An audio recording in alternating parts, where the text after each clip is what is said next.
impacts for Jamaica. Their highest mountain is Blue Mountain. That's over 7.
Yo, if you feel something about damage the van, you can park the van underneath your garage.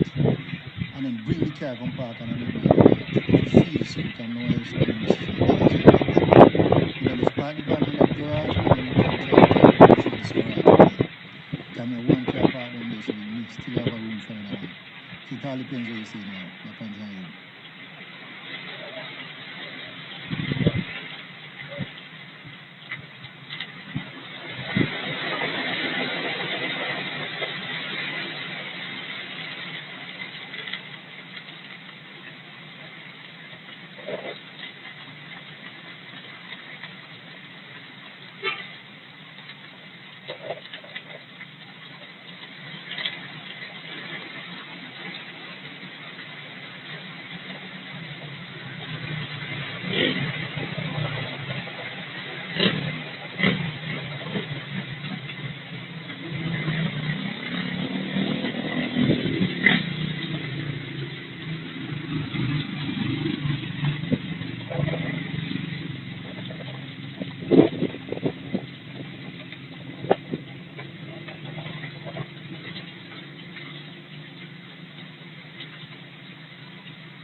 Well, thankfully, Kingston, Jamaica will likely avoid the absolute worst of Melissa. That's not to say we're going to see very significant impacts there in the eastern part of the island, but by far and away, the worst of it will be on the central and western side of Jamaica as we go through tonight, tomorrow, and on into tomorrow afternoon.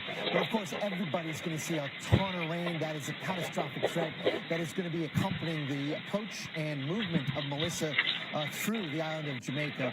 And there it is, the latest advisory. If you're just tuning in, you're wondering, wait, what hurricane are we talking about? It just happens to be a Category 5.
entire side where I went around the hole is now a hole as well. So yeah, couldn't have been able to do it if the damage was that bad. Mount Dora is under a precautionary boil notice, so make sure that you guys are following those guidelines as well. We want to make sure everybody is as safe as possible. There has been quite a few officials out this morning kind of assessing the damage.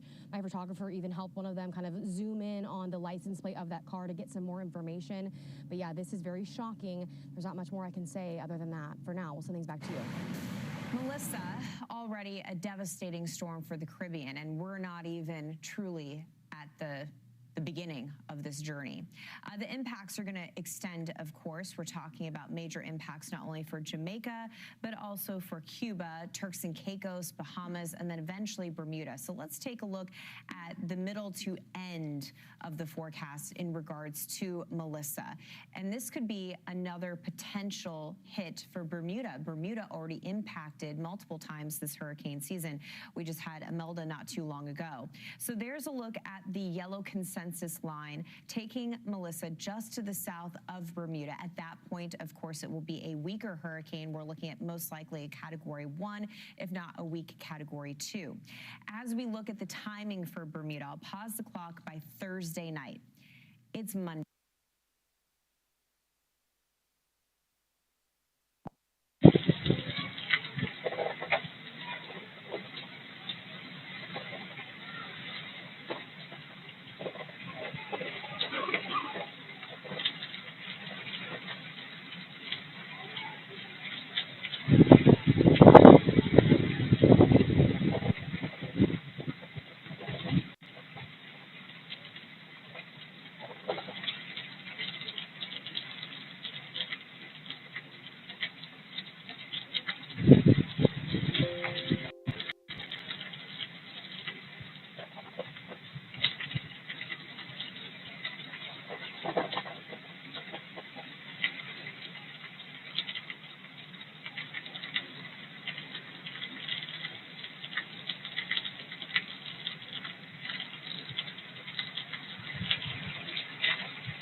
BBC. Here you go.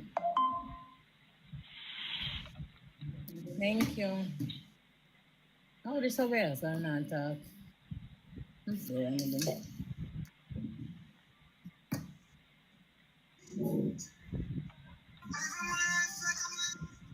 You gonna come tell me?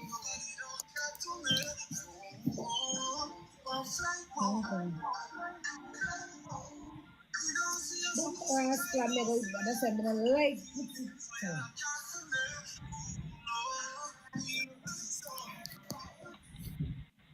Big up yourself.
It's just impressive, isn't it? Have you zoomed into it with the visible yet? Yeah, You just yeah. look at that.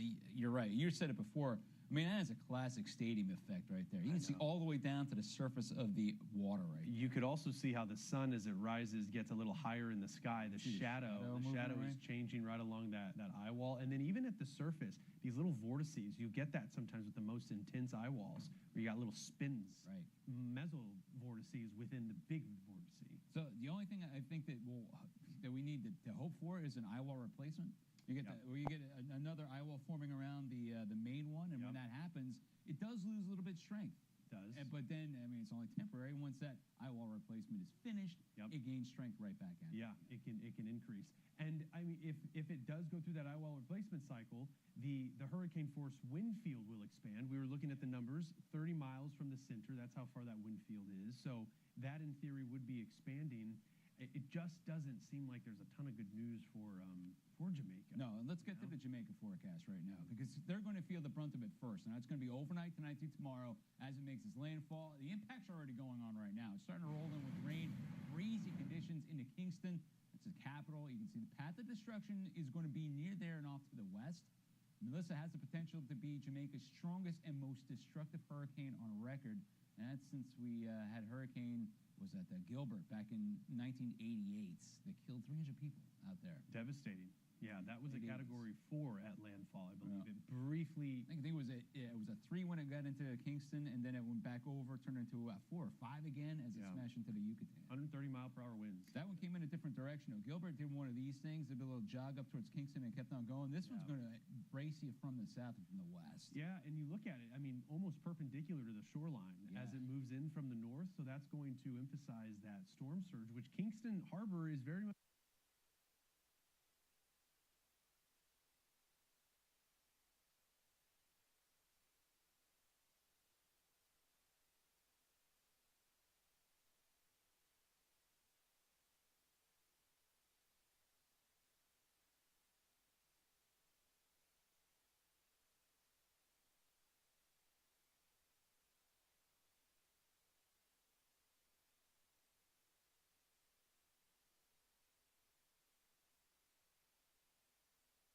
at play for some of the most significant surge. It is. They're going for 13 feet, right? Yeah. In some of these spots. So, again, I've got to show you this. We've got the warnings that are out here.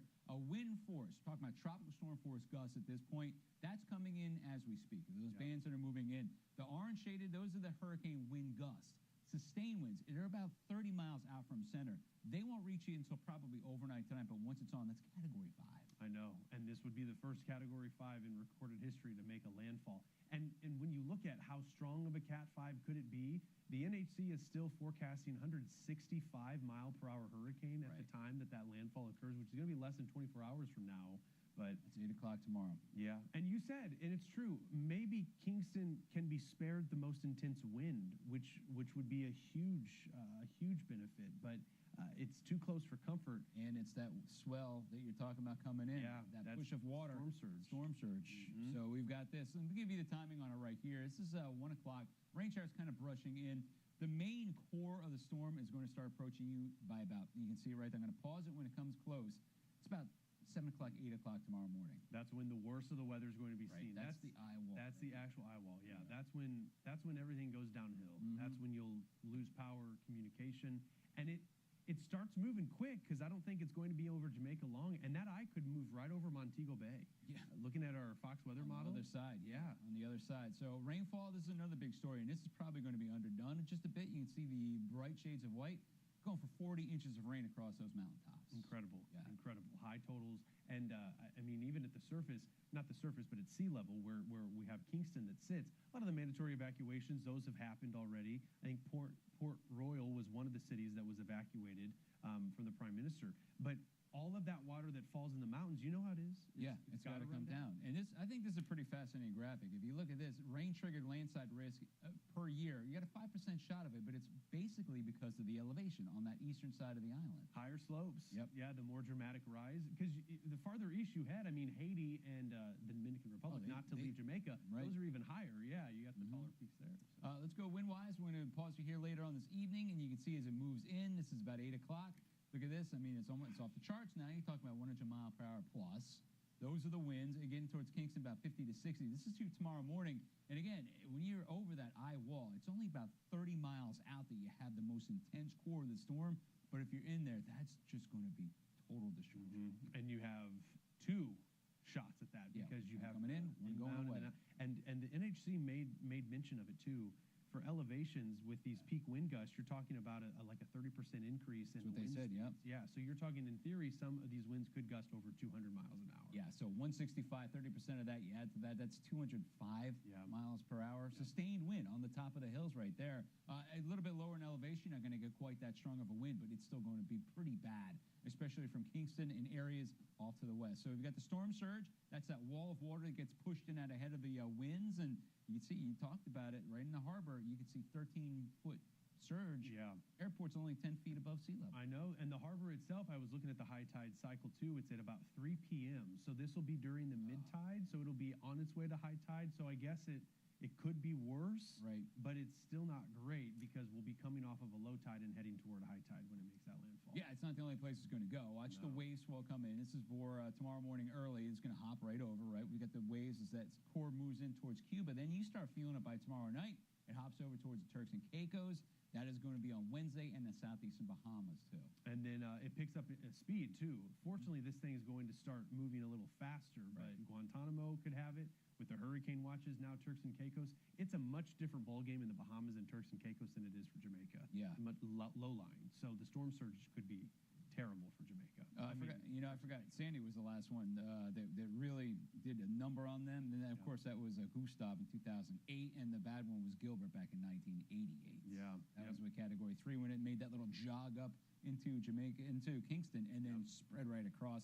That ultimately was on its way into being a Category 5 later on in the period, just in the western part of the Caribbean Sea. Yeah. Gilbert actually among the strongest hurricanes in the Atlantic Basin, too, when you look at the pressure readings. Yep. The deepest pressure, and it was clearly the costliest. I hate to say it, but if things come to fruition with Melissa, it could be terrible. Yeah. If you guys remember Hurricane Camille back in 1969, its lowest pressure was 909 millibars. This is 908. Yeah. So intensity-wise, it's worse. Worst one in the basin, though, ever was in the Western Caribbean when Wilma got down to 882. Remarkably low. That's crazy. That was your 2000. Maria was 908, so the pressure that Melissa is right now, the 2017 Hurricane Maria, which the name was retired with Puerto Rico, 908 millibars. Wow, and that just went right over the island. Right over. I remember that one, too. All right, Stephen, thanks for sticking around. I'm going to help you out tomorrow morning early as well. Good, looking forward to it. We've got all hands on deck. We've got a live reporter, Robert Reyes, down there in Jamaica. I was watching him with you earlier today. His conditions, you're starting to see the squally weather work in, right? You got the tropical storm force winds and rain. They're going to be in it huge later on this evening. So let's, I know they're in a safe spot for sure, but we're going to check in with him later on the show also. We got him, Jared Maloney is down there. We got a lot of eyes on this thing. This is what we've got. That is Category 5, third one of the season. Where does it go from here? Cuba, the Bahamas, Bermuda, if you can believe it. You guys are in the air cone again. We'll pinpoint all that action coming up right after the break. We're your Hurricane HQ. We're going to be right back.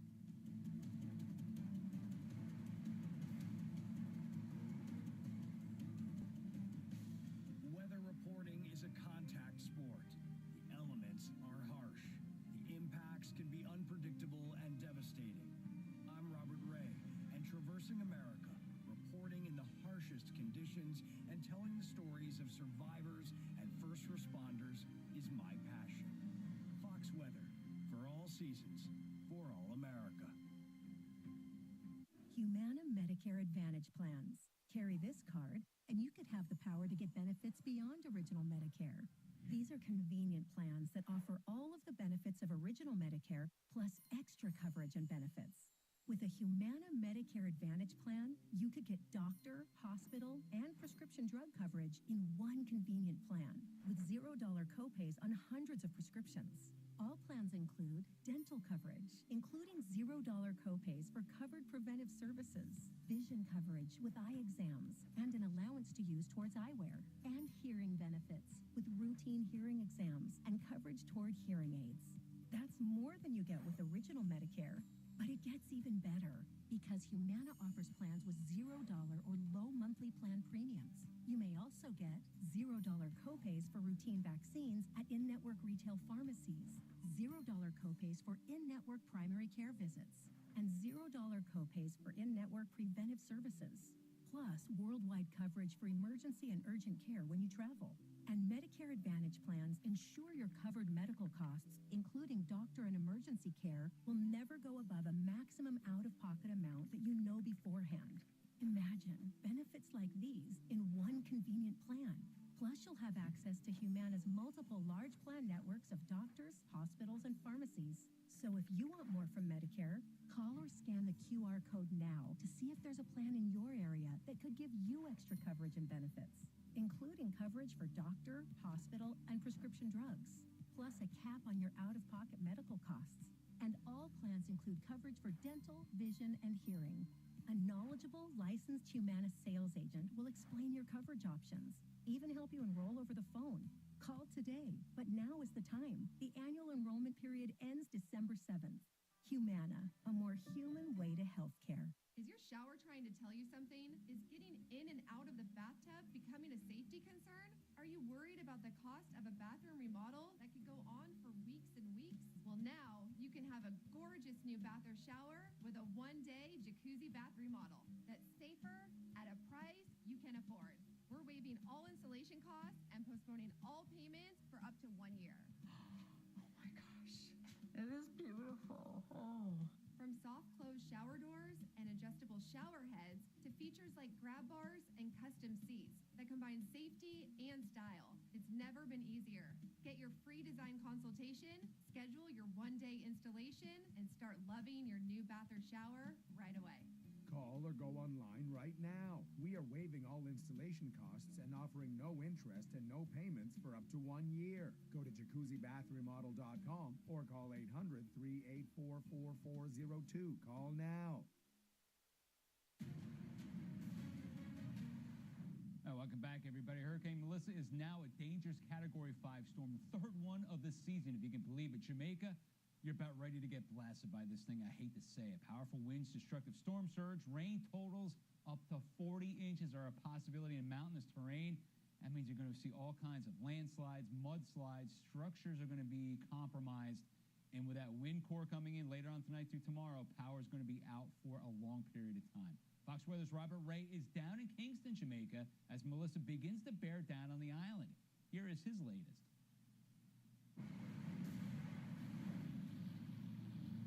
Greetings from Kingston, Jamaica, capital city. We were just off the phone with our executive team in New York, and this is the hotel hallway. One of the rooms that we have here, we've been doing some broadcasting this morning from the balcony, and Pete, our photojournalist, is breaking down because we are about to make a move out of Kingston. Come out here if you can. Jared Maloney, meteorologist, field producer, behind the lens. Thank you, Pete. We have a lot of gear here. Can you show just all the gear? Pete is doing an incredible job. What it takes to put all this transmission together, and then all the food and supplies. We have a lot of packing up to do. As you see in the distance here, the mountains surrounding Kingston and some of the outer fringe bands beginning to come in. Here's the deal. We are making a move. Because of the track, Hurricane Melissa, Category 5 right now, it keeps running to the west, which is just remarkable, and we did not potentially expect it to go that far west. It will eventually cut to the north, make a landfall, and then head east across the island. But because of that, significant effects on the north shore of Jamaica are expected. Hurricane force winds and flooding. We have to find a location up there that is safe to broadcast from, so that we can get these signals out tomorrow morning upon landfall. Landfall will be in the south, but it's going to cut up, and because of the size of it and the counter twist, all of those winds will impact those areas. And by the way, that's where all the resorts are. That's where Montego Bay Airport is. A big concern that airport may go offline, just like Kingston here. flooding will happen here in Kingston. And you can see out here, Jared, head up right here and just give them a view. Pan this area and look at some of the clouds there in the distance. And light breeze, light rain. Nothing significant. Impacts will really begin overnight into tomorrow morning, and they will last for well over 24 hours. The actual landfall of this will cause catastrophic conditions, but then the backside, also huge problems. So we have a lot ahead of us. We're going to head up on an interstate here, and we need to scout out locations for safety, a fortified structure, a hotel that can take us in and allow us to potentially give live reports on Fox weather and all the Fox mediums over to all of tomorrow into Wednesday. And then what do we do? If indeed we can move down some of these roadways, which are going to be compromised because of flying debris and power lines and vegetation down and no power and maybe even no communications.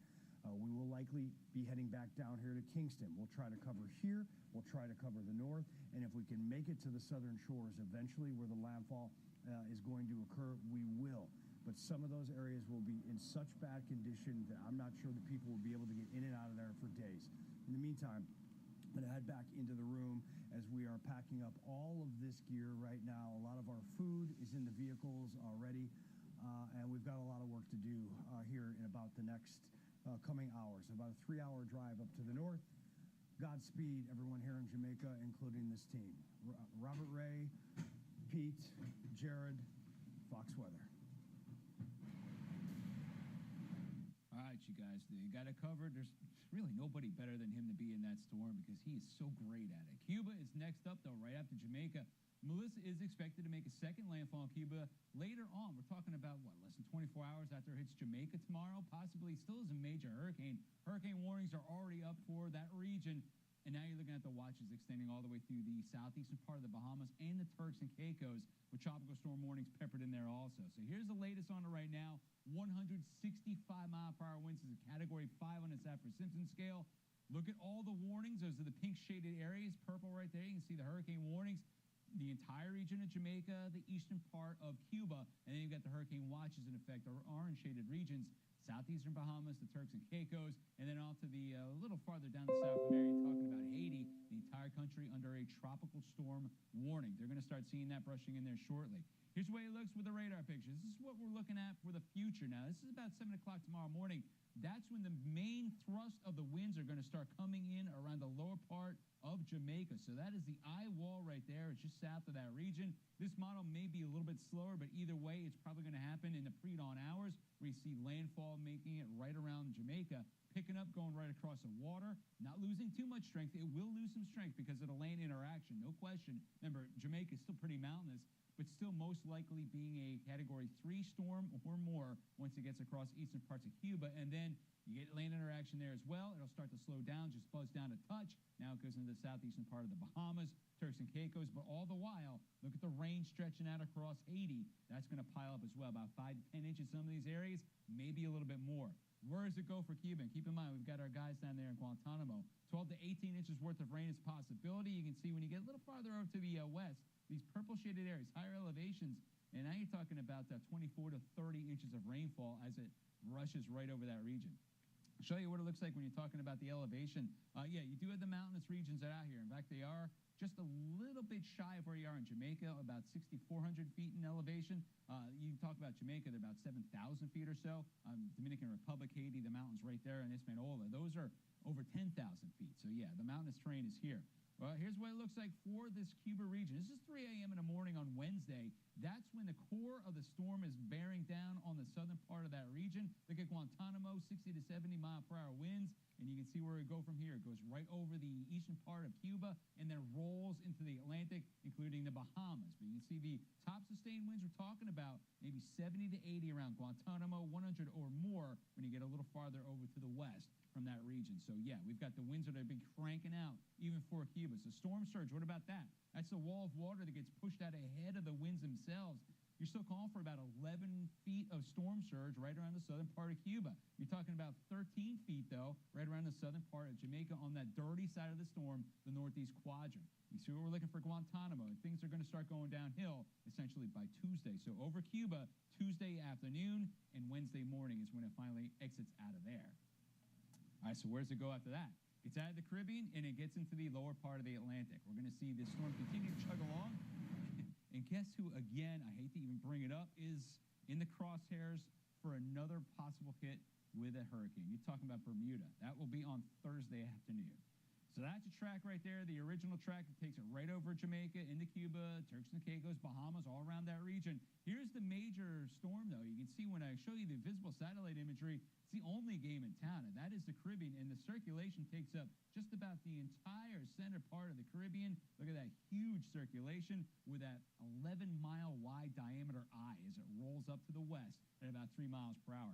All the computer models take it up to the due northeast and then stretch it out towards the northeast later on in the period. That's because we have a trough of low pressure that finally is going to dig down enough to push it out with those southwesterly winds that get caught up in the westerlies too. But look who is right there in the middle part of not just the computer tracks, but the National Hurricane Center's track also. So the Aircone, Bermuda guys are straight involved with this. How strong is it going to get? Most likely it's still going to be hanging on to that hurricane status. Probably not going to be a major hurricane by the time it reaches you, but still, you're looking at least a Category 1 or 2. That's a direct impact for Bermuda. And again, this is going to be Thursday evening, and those impacts could be big time. You're talking about a lot of wind, a lot of storm surge. I know it's built like a castle right there, but still, anytime you get this kind of wind out there, you don't want to see that around Bermuda. And then finally, it exits away. That will be on Friday morning early. So let's give you the timeline on Bermuda. This is the exclusive future radar winds with our model, and this is pretty much in accordance with everybody else. Here you are Thursday evening. Now you're starting to see the outer rain bands brush into that region by Bermuda. Those are the tropical storm force winds. The real core, the real hurricane force winds are right about here. Keep an eye on where that goes. Right over Bermuda. That's going to be sometime overnight. You're talking about getting into Friday morning early. So that's the way it looks. And by Friday afternoon, things begin to calm down just a little bit. But yes, wind gusts for Bermuda. They're going to start cranking out there nicely. You can see the core of the storm. This is 6 o'clock Thursday evening. Goes right over that island, most likely by midnight on Friday morning. That's when the core is going to be directly near or overhead, and then races up to the northern part of the Atlantic after that and falls apart. But those winds right there, if you looked at the key, 50 to 60, yeah, gusting to 60 to 100 mile per hour winds for Bermuda by Thursday into Friday morning. So what about the wave action? Look at this. This is all coming in with a northeasterly flow and a storm that's going to be out there across the East Coast. East Coast already getting some beach-chewing waves as it is. Will the surge from this region, will the wave swell, I should say, reach into the East Coast? If it does, that's going to start affecting you guys, I'd say maybe indirectly by Friday afternoon. You're talking about the Outer Banks all the way up through New England, and finally that sloshes away and pulls out. But we will get a storm surge out of that across Bermuda, and it could be pretty strong also. Look at the forecast for you for Bermuda. Temperatures in the upper 70s. It is still the latter part of October, but those winds are going to start cranking out by late Thursday afternoon.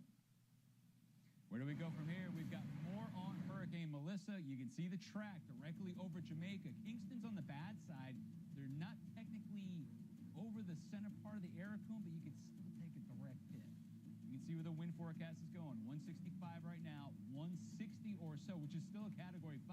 Category 4 or 5 doesn't really matter at this point for Jamaica. The destruction is going to be bad right there by the core of the storm when it rolls in overnight tonight. Well, full details, we are Fox Weather, your Hurricane HQ. We've got it covered the entire time. We'll be right back.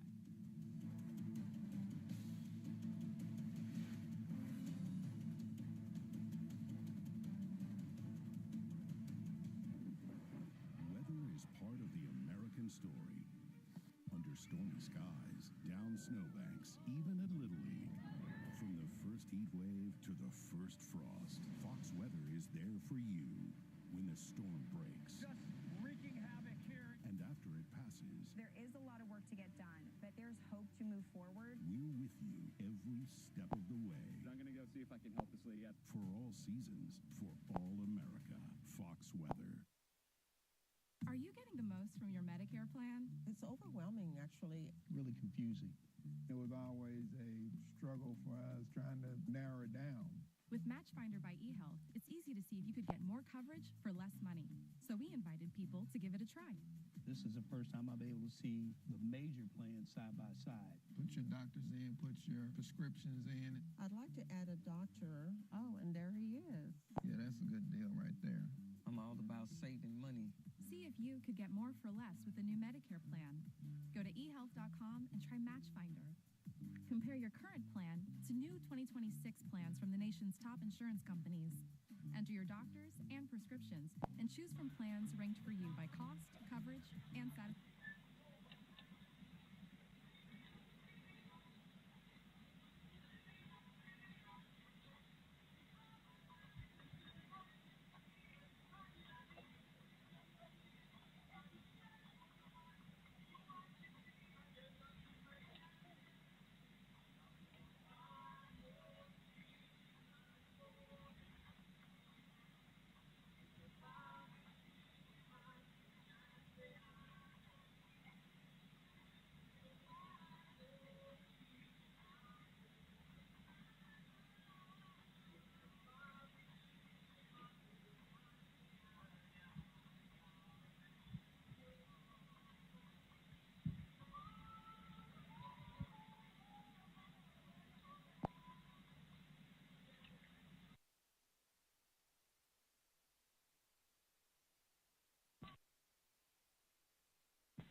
SoFi Stadium if you're sitting right there in the middle of that, just looking straight up. Crazy. I'm going to pull that picture out just a little bit more because this thing is going to continue to chug along and go to areas by Cuba and Jamaica. So let's talk about Jamaica. Jamaica's one of the ones we're worried with first. They get a direct hit as a Category 5 later on this evening. I'm going to show you the radar picture again. That's pretty good out of Jamaica. That's where you have the heaviest rain bands just down to your south and ready to rotate in. So conditions right now are starting to get a little bit worse for the southern part of Jamaica. That's what we're calling for right here. I'm going to show you what it looks like. We do have the warnings are in effect for the entire region. Pink shaded again. You're talking about the warnings. You have the watches out there for Cuba, or for Haiti, I should say. Cuba, you guys still have the warnings out here. What about the wind speeds? Here's what we've got going on for later this afternoon. These are tropical storm force gusts, right? All the yellow shaded area. You start getting into the orange shaded regions, and that's where you have your hurricane force gusts. Not sustained, it's really gusts. Remember, hurricane force winds sustained go at about 30 miles from the center. So we've got that. We zoom into the area, and this is what we've got going on for that region. That's Category 5 right here. That's where the water's going to be right. It's still going to be right over the water by this evening and through tomorrow. Watch it drift up towards the north. The orange shaded area, again, you're looking at hurricane force gusts. Now by about the overnight, midnight, and thereafter, that's when things really pick up intensity-wise for the winds. That red shaded area, that is your Category 5 force winds going right across the western part of that state. Where does it go with the wind? You can see the direction goes like that. Remember, that's all over the Caribbean. So it's going to push that wall of water up there. That storm surge expected to be about 13 feet for Jamaica itself on that eastern side. Western side, not quite as bad. Here's where it goes, though. Let me time it out for you with that rain moving through. About 5 o'clock, these are just a tropical storm force winds. They're coming in, and it's going to be like this, waves. Every time the spiraling rain band moves in, the rain picks up and the winds pick up as well. So that's when you get tropical storm force winds coming in gusts. Later on this evening, it's going to be full-on tropical storm force winds, and then you've got that core of the storm itself ready to roll in. That will be early tomorrow morning. It's about 8 o'clock. That might be a little bit on the slow side. Either way, you're going to see the core of that storm roll over, most likely starting in the dark and then getting out there by tomorrow morning to the afternoon. Then it's on the way over to Cuba. Look how much rain we're looking at. Again, 12 to 18 inches worth of rainfall. The brightest shades, though, you're talking about the highest elevations, about 7,400 feet. That's where you have the rains are going to pick up to at least 30 to 40 inches. Wow. All right, so we've got pictures coming in. This right here is Jamaica on Saturday. One of the squalls. This is before it even became a major hurricane. This is rapidly intensified. Right now, the pressure continues to drop. We're at 908 millibars, which is something I haven't seen in a long time. Wilma, I remember, was 882 millibars. The deeper the pressure, the lower the number right there pressure-wise, the more intense the storm is. And Wilma was a monster. I think it topped out with 175 mile per hour wind sustained. This one isn't quite there, but it is on the way of possibly happening. We've got 165 mile per hour winds. Even if it is a Category 4 when it races into Jamaica, that's still going to have a huge impact, just as bad as what a Category 5 would be, essentially, as it rolls right across the board. So look at all the rain. That's the biggest batch. It's really the story that we're watching, is where that rain is going to line up. And if you look at the general track, it's tough to tell, but this thing is just drifting. It's only going to the west at 3 miles per hour. The steering flow, basically, there's nothing there. There hasn't been any steering flow for this since Saturday. Now, high pressure starting to build on up. Now that high pressure that's up to the north, I'm going to draw it in. It's way up to the north. But picture that high pressure thing. It's just pushing it gradually over to the west. That high pressure is starting to weaken. We got a trough of low pressure moving off the eastern seaboard. It puts a dent in that high pressure, pushes it along. That means it's gradually going to take an aim for that weakness in that high pressure. And that is what essentially is going to drag this thing up to the north over Jamaica. If you look at it right now, the last couple of days, you're like, is this thing really going to hit Jamaica? The answer is pretty much yes, because we're going to watch that trough continue to push off the eastern seaboard, grab it, and then pull it up. That's what all the forecast models had last week. Looks like that's going to come true for you later on today. So again, look at the forecast winds. This is what this much time you've got. By about 10 o'clock on Monday evening, that's when the core of the hurricane force winds are just offshore. They move in overnight. You can see the red shaded area. It's a Category 5 storm. That's out there at 7, 8 o'clock in the morning. That's why waves coming in on top of the swell. That surge is going to be huge. You're talking about 13 feet with breaking waves on top of it. Rainfall, there it goes through Jamaica, going all the way towards the northern part of the country, and then pulling out of there by tomorrow afternoon. That's the way it goes overnight tonight to tomorrow morning. Watch that rain peel away, get into the Cuba area and the Bahamas, and ultimately right up across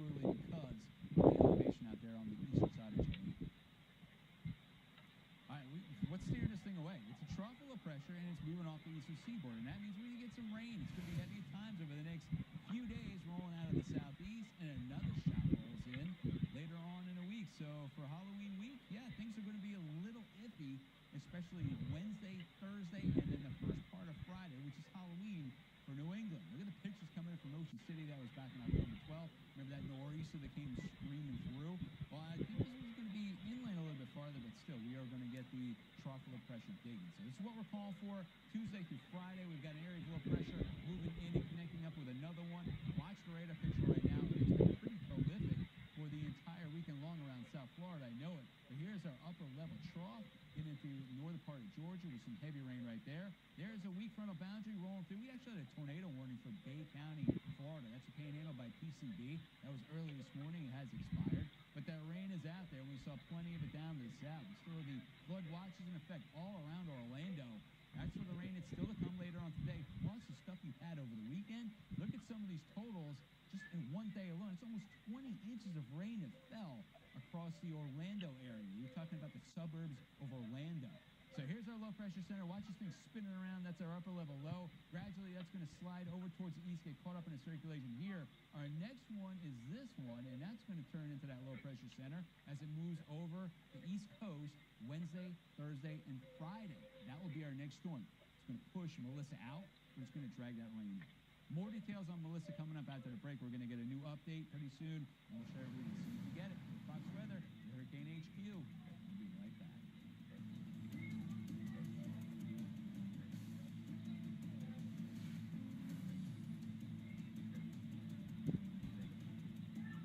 Have you compared your Medicare plan recently? With eHealth, you can compare Medicare plans side by side for free.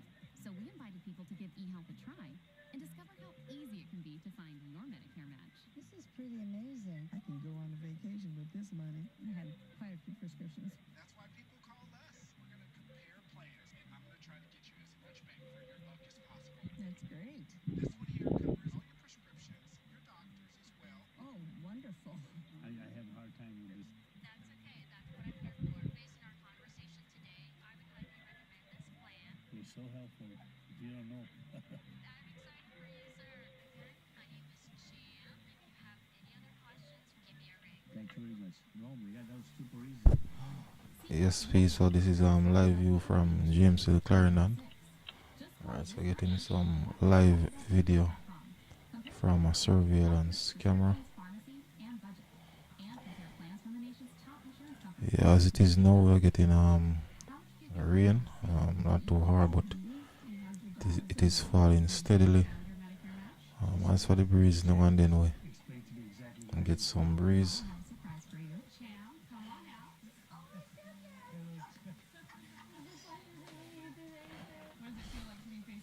You helped me out quite a bit. Call to meet your advisor. They're paid the same no matter which Medicare Advantage plan you choose. Ask them about eHealth Live Advice or get started on your own at eHealth.com. Either way, it's always a free service. See if you could get more for less with eHealth, like these folks did. The savings are unbelievable. I could see the costs side by side. eHealth is wonderful. $1,200 savings in my pocket. I was really pleasantly surprised with that. Call 1-800-293-7072 to compare Medicare plans in your area or visit eHealth.com. eHealth, your Medicare matchmaker. It's AARP. Actually, I just did. Call or go to joinaarp.org to join today for just $15 for your first year with automatic renewal, and your second membership is free. And get instant access to discounts on eye care, prescriptions, savings on travel, dining, and deals from top retailers. So many ways to save. Instant resources, tools, and tips to help manage your money, maximize your health, and so much more. Member offers find you wherever you are. And AARP is the largest advocacy group for people over 50. Your voice will be heard. I'm nowhere near ready to retire, and AARP has been a tremendous resource for that. I love the local retail discounts. AARP saves us a lot of money. Join and get an insulated truck order.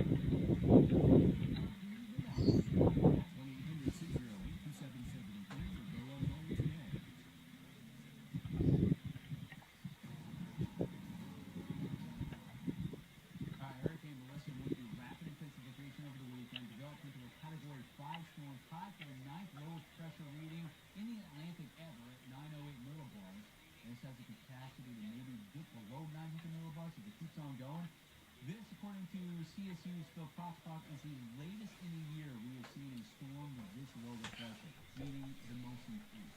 908, that is incredible. Fox Weather's hurricane specialist Brian North for us. He's all over it. He's giving us a look at what he thinks is going to happen. Here he is. All this is catastrophic for the areas that are going to get this. They measured, so the Air Force hurricane hunters out there flying through the storm along with the NOAA P3. You discussed earlier about the fact that P3 had such violent turbulence in the southwestern eye wall that they departed the storm. Usually they do that just to be sure that there's nothing wrong with the aircraft. But the Air Force dropped these instrument down through the storm and they're to measure the pressure. But they also this time dropped it in the eye wall and they measured 240 mile-an-hour winds at elevation.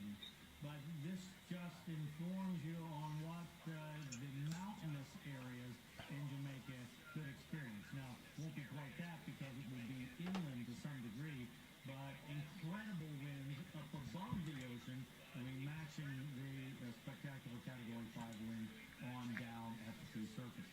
So 165 miles per hour is the measurements from the hurricane hunters, just creeping along at 3 miles per hour. And because the water is so warm and deep there, it's stirring up water, which may be holding it back a little bit, believe it or not.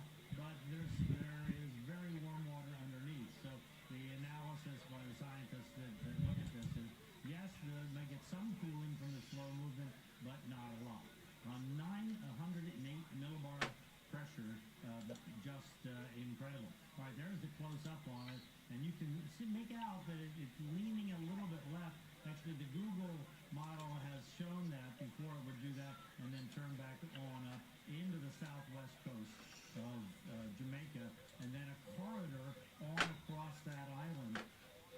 But I guess a little bit of good news overall. I mean, the people that are going to be in the way of this, it's just hard to imagine.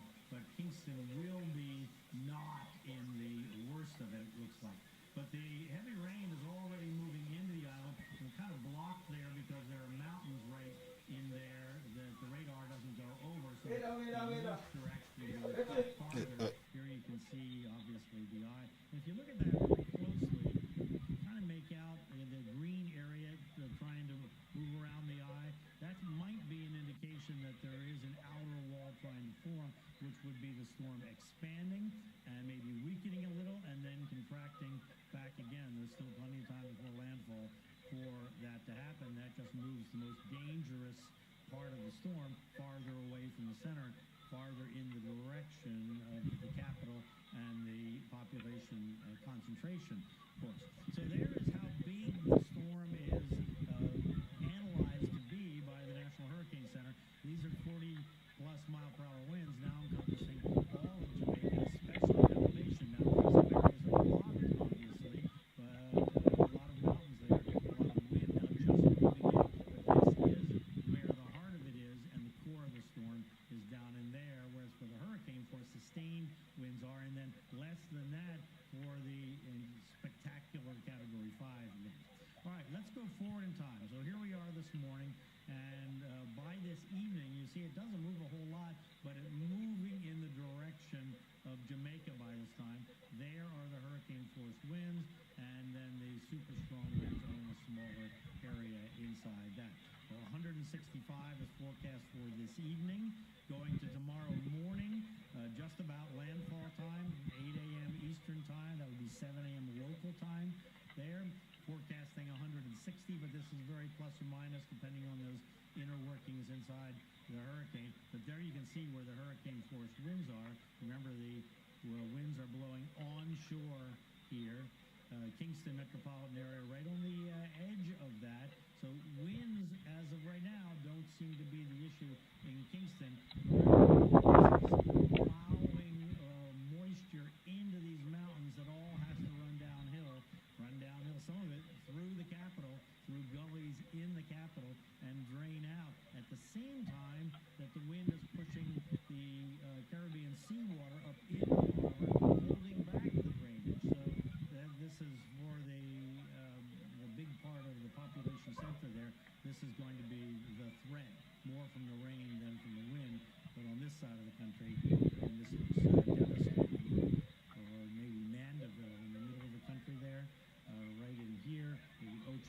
this looks like it's going to get very hard hit.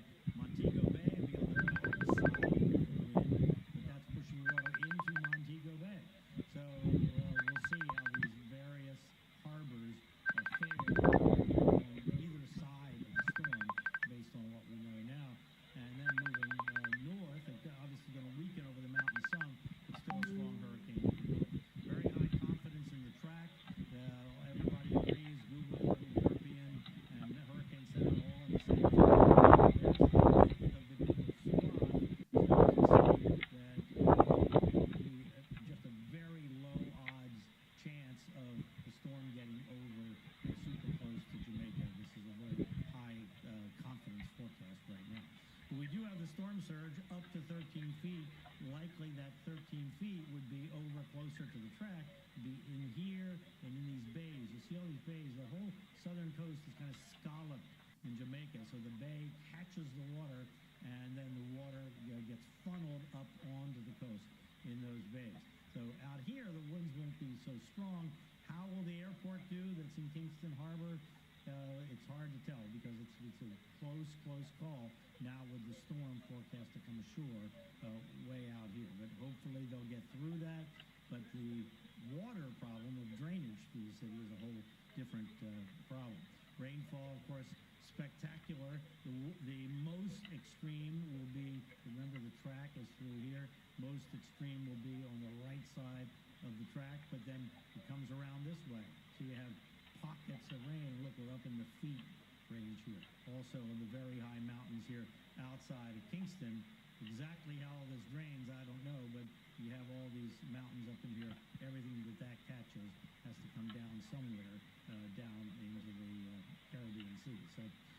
So daunting prospect here. It all begins later today, so through tonight and through tomorrow. And then the question is, how many areas are going to be cut off? I assume that significant number of communities, there will be no access to them with no communications and so forth. And some communities near the coast could be destroyed by this storm surge. There are, like the Treasure Beach is right there on the coast, and they can't deal with 13 feet of storm surge if that's indeed what they get right there. So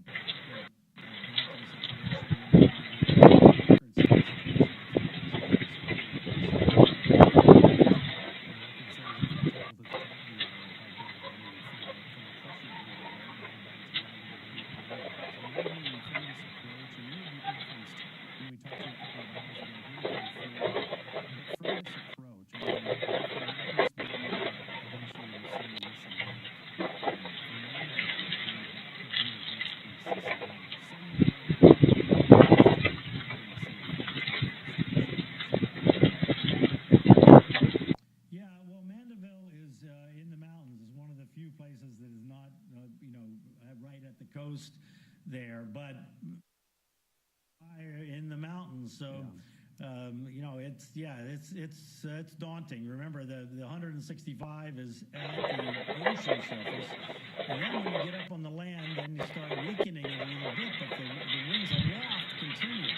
That's why the Hurricane Center is saying whatever the forecast is at the ocean, 30% higher at the higher elevations, and it does look like Mandeville is in the way. It's not the highest elevation, but it's not the lowest elevation either. But there are those beach communities there and all those bays southwest Jamaica that are just devastated by this event here that happened tomorrow morning. Less than 24 hours. And not that it matters, still a window to strengthen a little bit. We could see this thing get higher.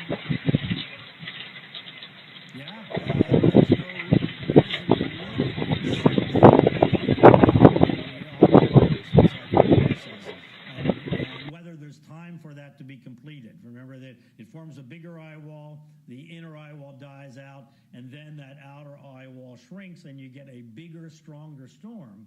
But that takes time, and it seems like right now there's time. If it starts it, we may have a stronger hurricane when it's over, but if it delays until tonight to start that, and this is not well understood exactly what the mechanism is that gets this process really going, then it may run out of time and be at a weaker state when it came ashore, but as a bigger hurricane. Yeah, and we can't overstate the power of it alone, because not often do we hear hurricane hunters in flight and there being such severe turbulence. And I don't know, do you make anything of it being in the southwestern section of the eye wall? We think of where the winds are the strongest, and that would be in the northeastern quadrant. But the fact that it was in the southwestern quadrant, am I splitting hairs here? Well, I think, first of all, that this thing is very circular. It's essentially an annular kind of hurricane. So you have that. But also, remember that the P3s have fancy radars on them. So usually they can avoid this. And maybe for whatever reason, they didn't avoid it. It surprised them. So I don't think it has to do with where it is in the storm. More they got surprised by something they weren't expecting based on all of the resources they have to really see the details of where the worst part of the hurricane is. Coming up, more on Melissa. This hurricane is a beast, and it's aiming right towards Jamaica for tonight. Goes into Cuba, and then the Bahamas, and then Bermuda. Several landfalls are a possibility with this thing. We'll show you the latest details as soon as we get them. We'll have it for you right here. We're Fox Weather, your Hurricane HQ. We'll be right back. Hi, my name is Damian Clark. And if you have both Medicare and Medicaid, I have some really encouraging news that you'll definitely want to hear. Depending on the plans available in your area, you may be eligible to get extra benefits with the Humana Medicare Advantage Dual Eligible Special Needs Plan. These plans have a $0 monthly plan premium. Most plans include the Humana Healthy Options Allowance. Get over $1,000 a year.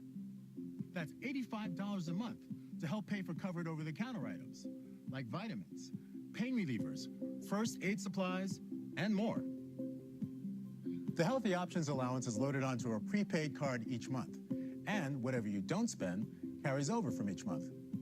Call today to learn about all the items covered. You could have $0 copays on hundreds of prescriptions all year long, including select brand name drugs. All plans have $0 copays for covered preventive dental services, which include 2 free cleanings a year, as well as coverage towards fillings. They also have vision coverage, including vision exams and a yearly allowance towards eyewear, such as lenses or contacts, and hearing coverage, which includes routine hearing exams and coverage towards hearing aids. Plus, your doctor, hospital, and pharmacy may already be part of our large Humana networks. So call the number on your screen now to speak with a licensed Humana sales agent. Wouldn't you love benefits like a monthly allowance? To help pay for covered over-the-counter items. So if you have Medicare and Medicaid, call the number on your screen now and speak with a licensed Humana sales agent. If you're eligible, they can even help enroll you over the phone in a Humana Medicare Advantage Dual Eligible Special Needs Plan. And remember, annual enrollment ends on December 7th. So call now. Humana, a more human way to healthcare. Is your shower trying to tell you something? Is getting in and out of the bathtub becoming a safety concern? Are you worried about the cost of a bathroom remodel that could go on for weeks and weeks? Well, now you can have a gorgeous new bath or shower with a one-day jacuzzi bath remodel that's safer at a price you can afford. We're waiving all installation costs and postponing all payments for up to 1 year. Oh my gosh, it is beautiful. Oh. From soft close shower doors and adjustable shower heads to features like grab bars and custom seats that combine safety and style, it's never been easier. Get your free design consultation, schedule your one-day installation, and start loving your new bath or shower right away. Call or go online right now. We are waiving all installation costs and offering no interest and no payments for up to 1 year. Go to jacuzzibathremodel.com or call 800-384-4402. Call now. Hurricane Melissa pushing the 2025 hurricane season to the history books right now. It exploded into a Category 5 storm over the weekend. It's the third Category 5 of the season. We haven't seen this many Category 5s in an Atlantic season since 2005. Pretty big. Now it's bearing down on Jamaica. It's going to bring life-threatening wind shear. You saw the whole thing out there. We've got the winds, the flooding rains. The storm surge, it's all headed to Jamaica here shortly as it gains strength. It continues to do so. You just saw Brian Norcross. He's not mincing words. Welcome back, everybody. Bob Van Dillon here, joined with Ian Oliver. Great to see you, Ian. And Category 5 storm, here we were. Last week at this time, we were thinking that Caribbean Sea has been untapped. We've got a lot of warm water. Yeah, that was the concern. Even as this emerged off the west coast of Africa, that was, what, 2 weeks ago? Yes. We were watching that. Yeah. That was odd at that point. But we had said if any kind of reasonably structured tropical system made it into the Caribbean, it was going to be a bad day. All bets are off. Yeah. You're right. It was a tropical wave, which you don't see this time of year. Everything about this has been funky. It's just been insane. So here's the latest picture right there. 165-mile-per-hour winds. We called it last week. We said, all right, listen, we know that the forecast could be explosive development. You're talking about maybe Category 4. The doors are open for a Category 5, and there it is, Ian. That's a strong Category 5. Yeah, this was super rapid intensification. Oh, yeah. Extreme, I guess, the technical definition. Mm-hmm. How quickly this not only got its structure, but we had talked about the amount of fuel that's available, and that's always where it's always a topside miss with intensity. It seems like, right, Bob? It's always hard to do, right? You don't know exactly, but this is one thing that I found an amazing note. Dr. Philip Klotzbach from CSU just said earlier this morning that this 908 millibar pressure is the latest we've seen a pressure this deep ever in the Atlantic Basin. Yeah. So intensity-wise, this is the strongest storm that we've seen in the end of October. I guess conceptually, if you were trying to figure out a way to have a storm this strong, this late, this is how you would do it. Yeah, you would not touch the Caribbean for the entire summer into the fall and then put something right there with no shear, and this is what you get. Right. Not for a single minute before Melissa did we have a tropical entity exist anywhere in the Caribbean. Yeah, we had tons of shear out there, too. The trades were extremely strong. Right. And then all of a sudden the trades go away. In comes this tropical wave out of nowhere right across the middle part of the Caribbean. So that's tied for 9th? Of all time. Yeah. Yeah, and the deepest one that we had was Wilma. That was in the Caribbean also in October. It was mid-October, but it got down to 882 millibars. I mean, you're talking 850 millibar pressure bringing it down almost to the surface. That was, what, closer to the Yucatan at that point? Yeah, that was in the Western Caribbean. That's even deeper, even warmer out that way. Yeah, the heat content out there is still off the charts. And that's not going to be disrupted. The Western Caribbean's still open for business. It's the middle part of the Caribbean right there, and you can see the track. Several landfalls are a possibility. Yeah, the trend for Kingston has most certainly been a little bit better. Not to say that there isn't a threat there. The threat is very significant still. But that jog off to the west, it still looks eyeball test like it's moving to the west. It does. If you look at it right there, the farther west it gets, the better it is for Kingston at this point. So watch the radar, and we've got it. To your point, it is still jogging up. I'm looking for the last couple frames. Do you detect any kind of northward motion? Maybe a hair? No, not really. It's tough to tell. Yeah.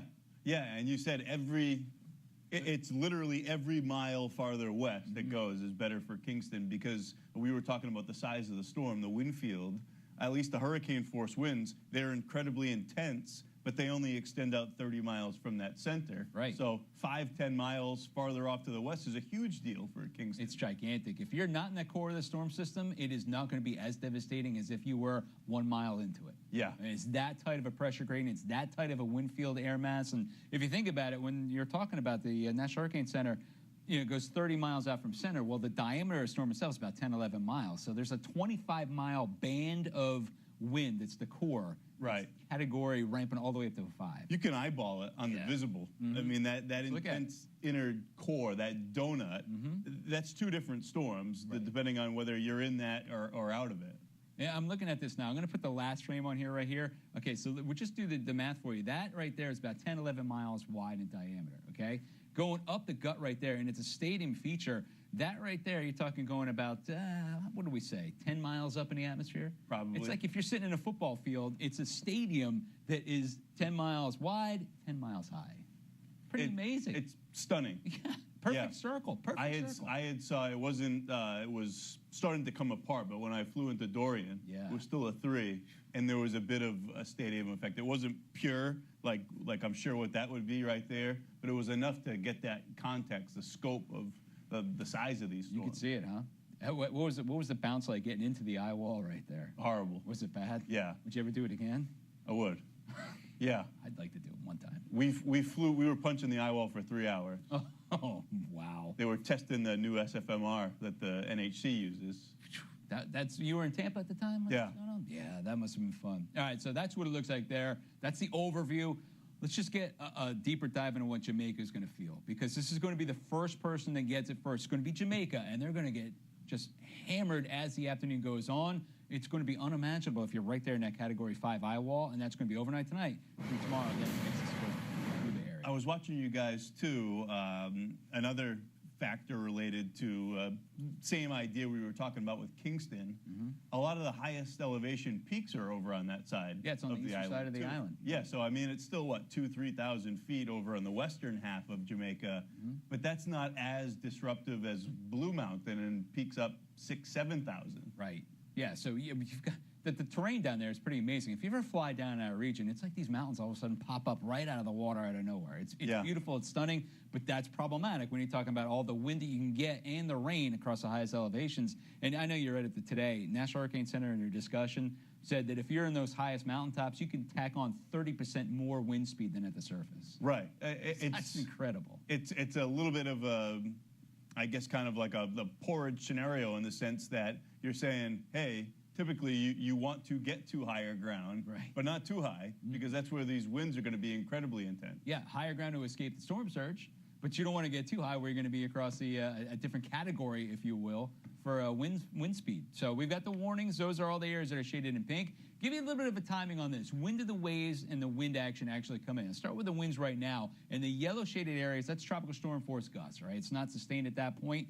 But then by 10 o'clock, now you're starting to see the sustained stuff, and the hurricane are the hurricane gusts. That moves in, and then you can see overnight tonight through tomorrow morning. That's your Category 5. Yeah, and that's you're in that red. That's what we were talking about. That will be that inner core. That's as scary, as devastating as a tropical system gets. Right. You can't. You're not going to get much worse if you're right in that eye wall. I mean, that's just going to be hell. We're talking about National Hurricane Center is talking about structural failure for all the buildings that are going to be in that path. Remember, it's about 25 miles wide on each side going out. So. Yeah, all right, so we've got that, and you got the winds that are come in. This is the wave action also on top of the storm surge. Storm surge looks like it's going to be pretty rough. You're talking about 13 feet, and the airport right there is only 10 feet above the water. Yeah, and I guess the causeway that runs out to it's only 3 feet. Is that it? So it's going to get topped. I mean, shortly, too. You're talking about when this wave action comes in, basically evening hours and on is when it's going to be on. Right, so even if the airport fares okay, there in Kingston, if that causeway is damaged in any significant way and there's no access to it, how are you going to get to it? Right. How are you going to get out? Yeah, that is a major concern. And this is, look at the eye wall, look at the core. This is 8 o'clock tomorrow morning. That's when it's buzzing right over the east side, I'd say, from Jamaica. You're talking about Kingston over. Okay, this is not the core right here. Yeah. The core starts right about there. Yeah, Fox model has that. That's got to be 100 miles west of Kingston now. I know Jamaica is about 150 wide and 50 top to bottom. Right. So, yeah, I mean that's helpful. It's not helpful at all to everybody on the western part of the island. And you're talking Montego Bay on the top side too, right? As it exits away. So yeah, you've got a tremendous amounts of wind, rain, wave action, the whole thing. But look at this darker shade of purple turning into the white. That's the highest elevation right there. That's your 40 inches worth of rain, and that's what they've been discussing, and that's on the eastern side. Like you said before, essentially above Kingston right here. Yeah, so Blue Mountain, there it is, just up over 7,400 feet. You consider the way the stormwater removal system, the way those systems work. Brian Norcross was talking about this last week. They have ditches which they've been prepping in advance, getting them all clean. Out. Yep. But as that water is getting shoved in by the surge, it's coming up from the sea. Then you add 20, 30, 40 inches trying to come out of that down toward. There's nowhere to put that water. There's no way. I mean, it's going to get pinned in, and it's going to be pinned in until that wave action stops because the wind has to stop. Right. At least the wind direction has to change a little bit. But if you put that low pressure center right there, there it is. If you tilt it just a bit, okay, here comes our winds going straight up the mountain end, and you could just get a sense for that's how much rain is going to be coming out there, 40 inches worth. Yeah, and it starts to pick up pace.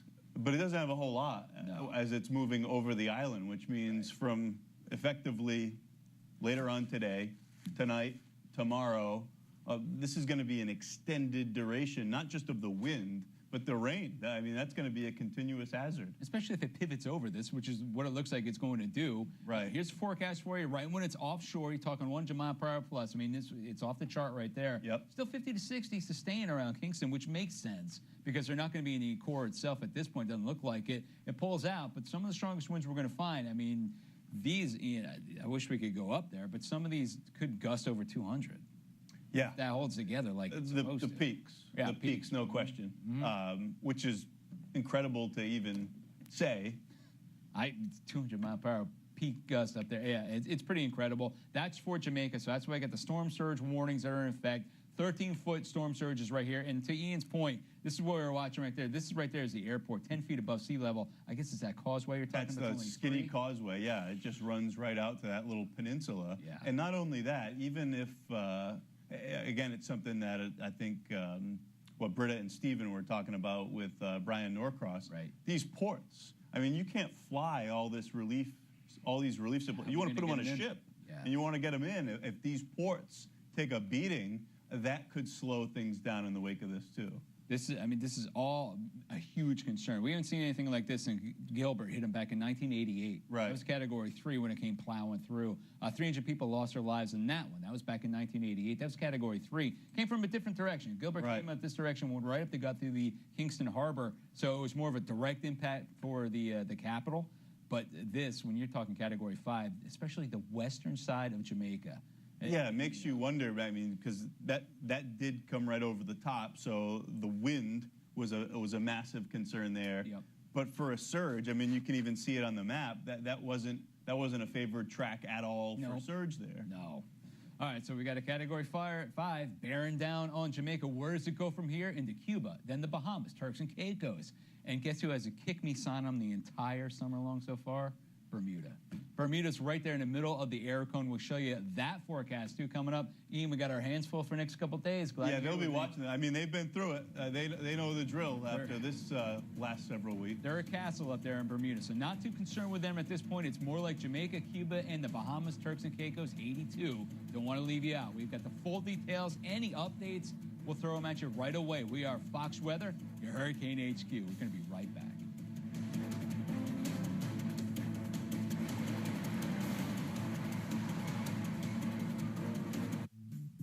Happy.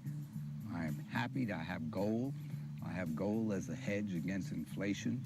I know that this is the only thing that represents real money. I've had a portfolio of course, stocks, but no one ever talked about gold as part of your portfolio. To make a long story short, I end up buying gold for the first time. And boy, was I excited. What I like about owning physical gold is that I'm in control of my money. No one else has his hands on it, but I can put my hands right on it right now. If I need it right away, it's there. If you would like to learn more about why physical gold should be an important part of your portfolio, simply call to receive the complete guide to buying gold, filled with new and exclusive information, including facts you should know about making any gold, silver, platinum, or palladium purchase. Call now to also receive our new 2025 Global Gold Forecast Special Report. Inside, you'll find the real issues on why you need to start owning gold today. You can also receive a copy of our new report, Protection in the Risk Zone. U.S. Money Reserve can walk you through the 3 simple steps of transferring your existing 401k or IRA into a precious metals IRA backed by physical gold to further protect your assets from market instability. Pick up the phone and call U.S. Money Reserve, America's gold authority, right now to get your free gold kit and IRA information, including the 3 simple steps for transferring your existing 401k, 403b, and traditional IRA.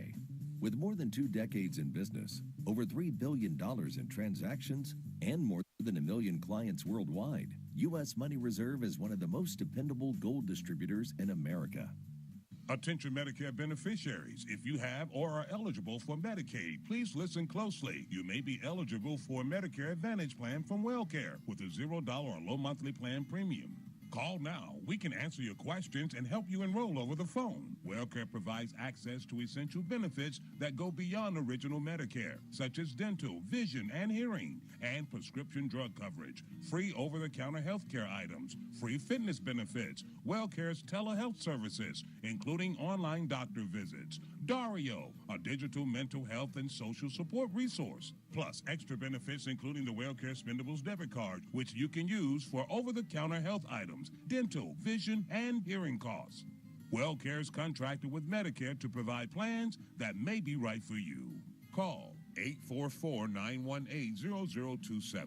Now, that's 844-918-0027.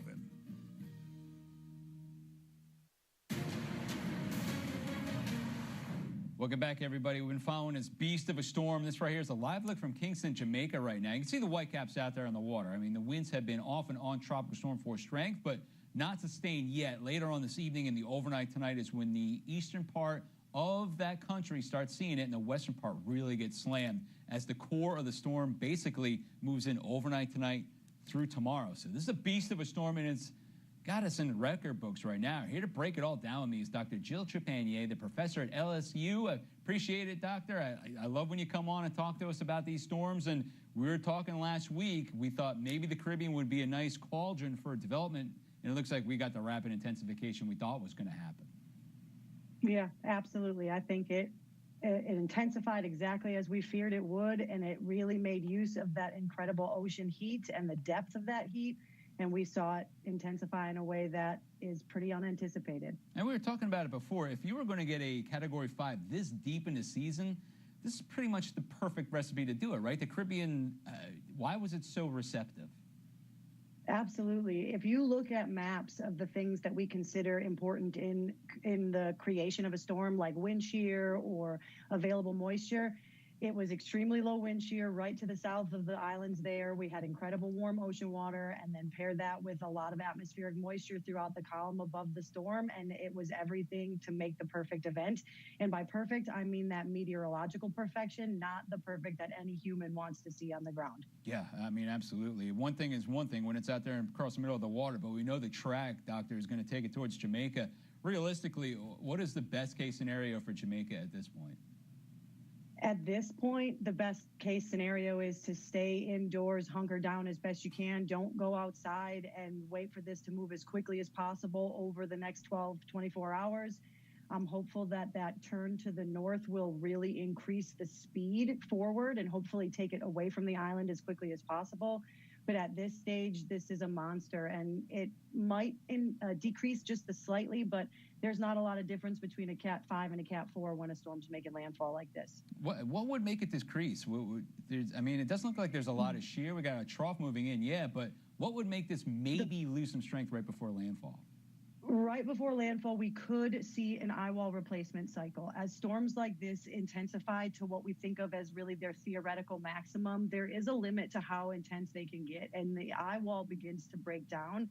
Typically, when this occurs, we see some weakening. However, with the distance we're talking and the time we're talking, even if that did occur before landfall or even over landfall, and it's over that landscape, it's not going to do enough to decrease the wind intensity and the rainfall and the surge around this island. I mean, pair that with the Blue Mountains, with landslides and that topography, we might see some pretty devastating conditions here in the next 24 hours. Yeah, we're looking at the diameter of the eye right now. It's 10 nautical miles, so like what, a 10, 11 mile wide diameter.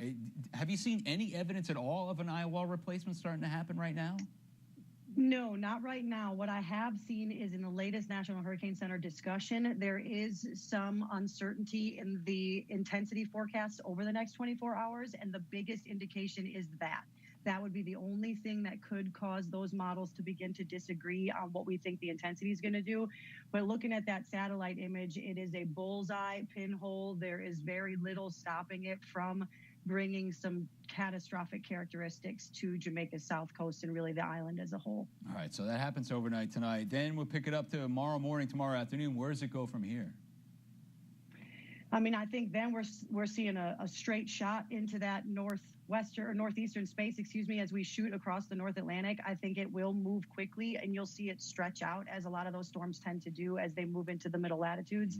There's a lot of shear in the North Atlantic, and I know you mentioned Bermuda earlier. Certainly, it'll have wind and rain as it moves through, but hopefully move much quicker than this storm has been stalling thus far. I hope to not see that again. Do you think it's going to recover enough to maybe still be a Category 3 storm, even with a lane interaction in that shear as it gets closer to Bermuda? Yeah. It's a pretty close geographic space, right? And I think over the next 24 hours, how much that eye wall interacts with land as it moves across Cuba, if there is some availability of that eye to sit over open water in any instance, then I certainly could see it intensify further or maintain, rather, its intensity a little bit longer. But I do think the second it gets beyond those islands, the sheared environment will lead to some breakup of that structure. That's not to say it won't still be devastating, right? I'm seeing on some models some pretty high winds along the eastern seaboard, even as it stretches outward in that middle latitude space. So something to keep an eye on. Yeah, that was my next question, was East Coast of the United States. Do you think that the only thing we're going to find, maybe some swells out of this? Because we're shielded right now by Cuba and the Bahamas. But what about later on this week? Yeah, I mean, I think that's exactly right. I think as it moves its way into the North Atlantic, that edge, right, that western edge, as it interacts with the landscape, as it moves across, you might see some additional swells. You might even see some additional disturbance, rain showers as a product of it. I certainly don't anticipate any level of landfalling on the eastern seaboard, but I do think you could get some serious wave action. Yeah, I'm going to go out there and see what it looks like on Thursday, because you've got, one of these was thinking maybe a coastal was going to develop ahead of this thing last week. Now it looks like it's going to be inland. So interesting stuff. Doctor, thank you so much for taking the time out and talk to us again. Love to talk to you again later on this week if we could. Yeah. You got it. Just let me know, and thanks for having me. And my thoughts are with those in Jamaica. Absolutely. Yeah, absolutely. Us too. Thank you. All right, she talked about it. Cuba is up next after Jamaica. Melissa's going to make a beeline towards that island nation. We're talking about probably by tomorrow afternoon, they'll start getting lashed with the hurricane-force winds. Now, Cuba right now, the eastern part, you have the hurricane warnings. We get the tropical storm warnings out there for another part of the region also. But the monster storm of this is going to hold itself together pretty well as it gets over the land interaction with Jamaica. And then as it slides towards Cuba, you're still going to see possibly a major Category 3 storm or more when it approaches that region by tomorrow afternoon. So look at all the warnings that we have across the board. We have our watches out there, too, for the hurricanes. Here's what it looks like for the next few hours. It may take you about tomorrow morning, about 8 o'clock Eastern time. That's when the core of the storm is right upon or almost over Jamaica, and then it sails away. By tomorrow afternoon, in the evening hours, I'm going to pause right here. That is overnight tomorrow night. So this is early Wednesday morning, and you can see it's setting up shop just south of Cuba itself. Remember, Guantanamo Bay is right about there. It's way of our troops. That is where you're going to see a massive amount of storm surge just offshore moving in, plus the winds are going to be a factor there. So you're going to be on the bad side for Guantanamo, and then finally it peels away. By Wednesday evening, it's going to be raking right over the southeastern Bahamas. Turks and Caicos, you guys are still getting lashed also with the heavy rain. Don't want to leave you out. Haiti, you're also in there with some very heavy rain once it starts. It's not going to end until basically Wednesday afternoon. So how much rain are we talking about for Cuba? This is how much we're looking. Again, you've got elevation aspects right here also. You get across the middle part of that region. Look at that. You're going 8 to 12, maybe 12 to 18 inches worth of rainfall. And that's assuming it's going to pick up speed and that forward motion goes a little bit faster than what it's supposed to over Jamaica, which it most likely will. It's going to cut off with that trough and then move up to the north and towards the east a little bit faster over Cuba. So it won't have as much time to rain itself out as much as it will for Jamaica. But that being said, some of these mountaintops are still over 6,000 feet in elevation, so it's going to squeak out even more. Mudslides, landslides, they're going to be an issue for the eastern part of Cuba starting out there tomorrow morning, basically lasting till about Wednesday. What about the winds? And we're keeping our eyes right there on Guantanamo, 60 to 70 mile per hour winds. That's overnight, Tuesday night into Wednesday morning. So that's in the dark again, 60 to 70 mile per hour winds. Now you're closing on a hurricane force right here. A little bit warm when you get to the west for sure. When you're in the core of the storm itself, the eye wall, that's where the strongest winds are found. That's where it's going to go. And then by 11 o'clock in the evening hours, it's all gone. Topping out winds at this point, the forecast for Guantanamo is about 70 to 80. You get back to the west farther, look at that, 100 mile per hour wind sustained and gusting easily, getting up to Category 3 or more. So that's the way it goes. Storm surge for you in Cuba, about 11 feet or so, not quite as bad as Jamaica, about 13 feet. But any storm surge is going to be a bad one. What about the Guantanamo forecast? You can see the rain starts moving in and out there by later on this evening. You're going to get brushed with it, but the real core of the stuff, that will be on Tuesday afternoon through Tuesday night. right over the board into basically Wednesday morning. And then where it goes from here, yeah, you're talking about the rest of the region. You're talking about areas by Bermuda. So let me show you this real quickly, where it's going to go from here, because that forecast map cuts it off right there below me before it gets to Bermuda. That's going to be on Thursday evening. There's the major player. That is our storm system. You can see right across the region. All the computer models take it up in that direction and pick up forward speed too, right? That's because of that trough of pressure. It's going to dig down a little bit farther and then exit off the East Coast. Southwesterly winds are going to push that thing pretty quickly in about 24 hours. But look at this. Bermuda right there, square in the middle of the error cone from the NASA Hurricane Center. You're going to take another shot. How strong are the winds going to be? Most likely Category 1 or 2 force. Talking about up to maybe 100-mile-per-hour winds out there for Bermuda. That will be in gusts, and that will be sometime on Thursday evening. Watch it pull on through. A lot of rain, but it's going to be a quick shot. This one's going to be in, and it's going to be out because it will be picking up that forward speed and moving away from the island pretty quickly. But once it does so, it's going to drop a good few inches of rainfall. But here it comes. Watch that first initial shot. This is Thursday evening at about 6 o'clock. Tropical storm force winds are already on you right there. Watch the core get very close to Bermuda itself. That was overnight. Early on Friday morning, you're talking about 2, 3 o'clock in the morning, again in the dark. It seems like every single shot's going to be in the dark. Bermuda, you're going to see that finally pull away by Friday afternoon, and things will calm down again. Bermuda, you can take this shot. You took him before, but a Category 1 or 2, I would definitely start preparing now because it looks like you're going to get the effects of this by as early as Thursday afternoon. All right, we got updates coming on. We're waiting on that 2 o'clock advisory also. We've got the winds out there. We've got the Category 5 storm. Is it going to gain strength? Currently, 165-mile-per-hour winds, and it has some room to grow. Well, the full details on this forecast coming up. We're Fox Weather, your Hurricane HQ. We'll give you right back.